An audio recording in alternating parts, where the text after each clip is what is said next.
Hello guys, we're back with our next lecture. In this lecture, let us go through the next question. Okay, so this question belongs to GATE CSE 2016 set 2 guys. The question is consider a set U which is having 23 different components of chemistry lab. Okay, so there are different chemicals, assume in that way there are total 23 different items. Okay, so there is a set S of U of 8 components. So among these 23, 9 components are in S. Okay, each of which reacts with exactly 3 components of a 7 of U. So among these 9, each of them will react with 3 components of that set, right? Yes. So consider the following statement. So each component in U by S with respect to S reacts with an odd number of components. Okay, so option 2 says at least one component in U by S reacts with an odd number of components. Option 3 says each component in U slash S reacts with an even number of components. So which of the following is true? And each and every option is having only one particular statement, guys. So any one of them will be true. Okay, so this question seems to be really interesting, right? Yes, so let us try to concentrate, guys. Okay, so what did they say in the question? Okay, so they clearly told that there are total 23 items, guys. Okay, so among which they selected 9 items outside, or they picked out 9 items. Okay, so if they have assume that they have taken those 9 items. So if they have taken those 9 items, so the left out items will be 14, right? So 14 items are not even taken or not even touched by anyone.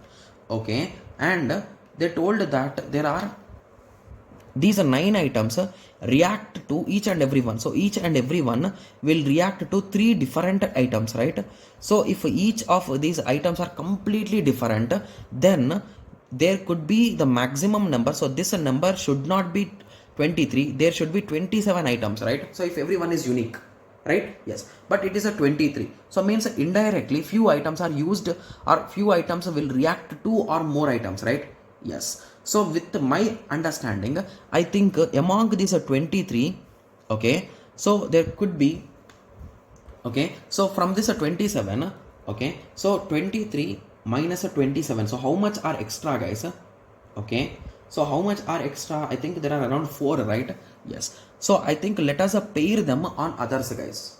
Okay, so then at that time what will be the thing, guys? So the first item, so there are 23 items total, right? So the first how many items? First 19 items will be 3 3, and after that there will be 4 items with the 4 4, right?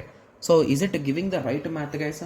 So 19 into 3 is a, sorry, my bad, did I do any mistake here? Okay, sorry, my bad. I'm doing some silly calculation here with the silly mistakes. Okay, yes. So there are total 23 items, guys. Okay, yes. So basically, indirectly, here 9 items are there. So these 9 items are mapped to those 23 items. So if I eliminate this 4, so I will remove 2 items from it. So if there are 7 items here, they will map to how many things, guys? So 7 3s are, it is a 21. So there are 2 items left out which are not mapped. So there could be a potential chance that these 2 items will map to these 2, guys. And if we take one more item from here, so in that way they will map, right? Yes. So there is no particular odd number, or there is no particular even number. So option 1 says that each and every one will exactly map to odd. But I am 100% sure that that will not be the case, because there could be any combination here, right? Yes, because there is no possibility that everyone will be mapped to unique, so we cannot give any guarantee about that. So whereas option 2 says that at least one component in U or S reacts with an odd number of components. So this could be true, because whenever we are trying to combine, so there could be a particular item which maps for only one. So 1 is an odd number, so in that case this could be correct, right? Yes. So coming on to option 3, each component in U or S reacts with an even number. So here also, in first option they told odd, in last option they told even. So only in third option they gave a chance that there could be at least a few even or few odd in that way, right? Yes. So the potentially B will be the correct answer. Got it? Yes. So now I hope everyone got a clear idea with respect to this question. So in the next lecture, let us continue with the next question. Thank you. Thanks for watching. Like, share and subscribe for more awesome videos like this. Thank you.